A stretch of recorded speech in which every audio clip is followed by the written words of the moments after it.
Con tres palabras te diré todas mis cosas,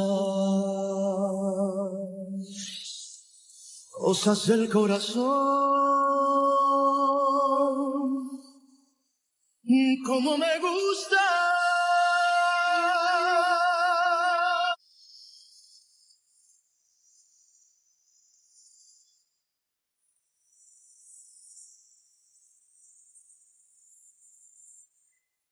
Son tres palabras solamente, mis angustias,